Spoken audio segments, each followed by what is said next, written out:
네, 안녕하세요. 네, 이어서 수업 실현 연습을 어떻게 하는지 조금 더 자세하게 언급을 해보려고 합니다. 이전에 올렸던 거는 준비물에 대해서 말씀을 드렸잖아요. 그래서 수업 실현 연습에 대해서 말씀을 드리면요.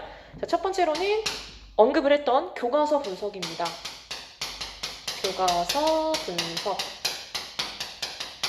자, 제가 판서로 굉장히 악필이에요. 자, 교과서를 분석하는데 어떻게 하냐고 물어보시는데요. 자세하게 찍으면 좋은데 제가 오늘 거치대를 안 가져와가지고 자, 아무튼 교과서 분석은 어떤 식으로 하시냐면요. 단원 순서를 먼저 아셔야 돼요. 그래서 단원 순서. 자, 순서를 모두 완벽하게 암기하실 필요는 없어요. 왜냐하면은 지도안을 짜라고 하거나 수업 이제 조건지가 나올 때 전차시 복습, 뭐 다음 차시 이게 나오거든요. 그래가지고 다 완벽하게 외우실 필요는 없지만 그래도 어느 정도 선행되어서 배우는 개념이 뭔지는 알고 계셔야 됩니다. 뭐 예를 들면은 도덕 1이랑 도덕 2 같은 경우에 도덕 1에 이제 뭐 인권 파트예요. 그러면은 그 전에 이제 가정과 친구에 대해서 배웠다라는 것 정도는 알고 계셔야 됩니다. 그래서 왜냐면은 그거를 활용해서 수업을 할 때 우리 이전에 이런 개념에 대해서 배웠었죠? 라고 복습을 조금 짚어주면은 플러스 요인이 될 수가 있거든요. 그래서 요거를 단어 순서를 알아두셔야 되고요. 그 다음에 또 뭘 위주로 분석을 하셔야 되냐면은 판서예요. 자, 이거는 사실 사회과 그리고 강원도 지역에 조금 한정되기는 합니다. 왜냐하면 어떤 과목 같은 경우에는 판서를 아예 하나도 안 하는 과목이 있거든요.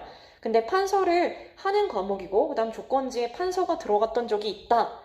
그러니까 기출문제 중에서요. 그러면은 판서를 어떻게 적을 건지 이거를 요약하는 연습을 하셔야 돼요. 자, 만약에 요즘 들어서 2학기니까 뭐 인권 파트를 들어갔어요. 인권과 인간 존엄성에 대해서 이제 가르쳐야 됩니다. 그러면 인권의 개념을 뭐라고 정의를 내릴지, 판서에 어떻게 적을지, 그 다음에 인간 존엄성, 뭐 이게 뭐 필요한 까닭에 대해서 어떻게 정리를 할 건지, 교과서를 토대로 이제 정리를 하시는 연습을 하셔야 되는 거예요. 근데 이거를 모든 단원을, 모든 소단원들을 다 이렇게 하셔야 되다 보니까 양이 상당히 많거든요.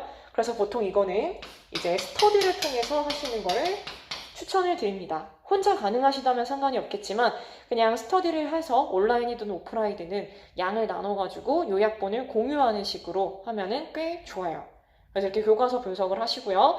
여기서 조금 더 나아가서 하실 수 있는 거는 이제 뭐랄까요? 활동.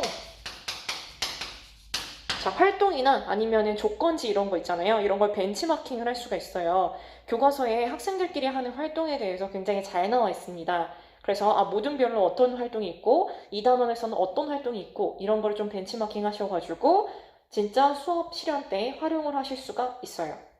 그래서 이렇게 하시면 되겠고요. 그 다음에 시나리오 만들기. 자, 이건데요. 선생님들께서 요거를 시나리오를 각각 맨날 새롭게 만드셔도 되기는 해요. 그러다 보면은 본인만의 스타일이 나오거든요. 그래서 우선은 시나리오를 한번 만들어 보셔야 됩니다. 근데 이 시나리오를 각각 소단원, 각각 단원별로 다 하나하나 만들고 그걸 다 암기해서 얘기하려고 하고 그 다음에 대본을 막 두세 장 뽑아서 그걸 달달 외워서 하고 이러면은 사실 되게 힘들어져요. 그래서 시나리오를 만드실 때 어떤 틀을 하시냐면은 모든 단원에서 사용 가능한 것.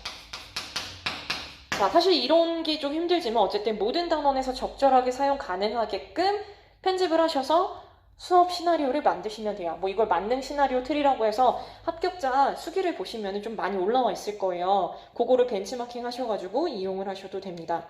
예를 들면은 이제 수업 시작을 할 때 도입 부분은 항상 비슷하거든요. 동기유발 자료는 어차피 조건지에 나와 있거나 아니면은 동기유발은 그 단원에 맞는 걸 사용하면 되니까 그 다른 거, 뭐 인사라든지 분위기 환기, 뭐 출석 체크, 그 다음에 프린트 확인, 뭐 이런 것들 있잖아요. 그런 거는 매번 멘트가 비슷비슷하니까요. 이런 것들을 내가 어떤 걸 이야기했을 때 입에 잘 붙는가, 그래서 내가 무슨 멘트를 했을 때 가장 효과적으로 잘 전달할 수 있는가, 이런 것들을 생각하시면서 내가 말한 거 위주로 시나리오를 작성하면 좋아요.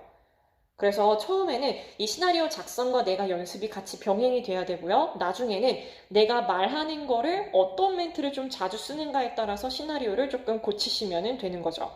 그러다 보면은 대부분 단원이 달라지더라도 내가 하는 수업 스타일이 조금 비슷하고 멘트들이 비슷하다는 거를 알 수가 있을 거예요. 그래서 이런 식으로 연습을 하시고요. 세 번째로는 이제 요즘에 제 수업 때랑은 좀 달라져가지고 추가를 하셔야 되는 게 수업 모형이에요. 그래서 저는 수업 모형이 딱히 없었거든요. 근데 저 다음 때부터는 수업 모형이 막 생기더라고요. 예를 들면 도덕 같은 경우에는 딜레마 토론 이런 거 수업 모형에 적용돼서 블록 타임제로 형성을 해가지고 이게 조건을 달려서 나왔었어요. 그러니까 이런 것들처럼 수업 모형을 적용해서 어떻게 할 수 있는지도 따로 준비를 하셔야 됩니다. 그러니까 수업 모형으로 우선 공부를 하셔야겠죠. 조건지를 보면은 조금 자세하게 나오는 경우도 있지만 그냥 문구부터 뭐 심화 질문을 해라 이런 식으로만 나오는 경우도 있어서 수업 모형으로 우선 공부를 하셔야 됩니다. 그 다음에 이거를 교과서에 적용을 했을 때 어떻게 할 수가 있을까? 이거를 미리 짜보셔야 되는 거죠. 다행히 하나만 조금 완벽하게 하시면은 그 다음에 다른 단원에 적용하기는 조금 쉬우실 거예요. 그래서 5분 동안만 찍어서 되게 간단하게 말씀을 드렸는데 수업 실행 연습은 우선 교과서를 분석하셔서 이거를 암기를 하셔야 되고요. 완벽하게는 암기를 안 하시더라도 어쨌든 판서를 할 수 있을 정도로는 암기를 하셔야 됩니다. 그리고 학습 목표를 만들기까지는 안 하셔도 될 것 같아요. 왜냐하면 조건지에 주어지니까요. 그리고 간단하게 여러분들이 만들 수가 있거든요. 즉석에서. 그래서 이렇게 하시고 그 다음에 시나리오를 본인에게 맞는 시나리오를 만드셔야 되고 그 다음에 수업 모형을 적용하는 거를 연습을 하셔라 라는 것까지입니다. 그래서 요 다음번 질문 받은 거를 또 이거를 혼자서 어떻게 할 수 있는지에 대해서 한번 또 찍어보도록 할게요. 그럼 여기까지입니다. 도움이 되셨기를 바라며 안녕.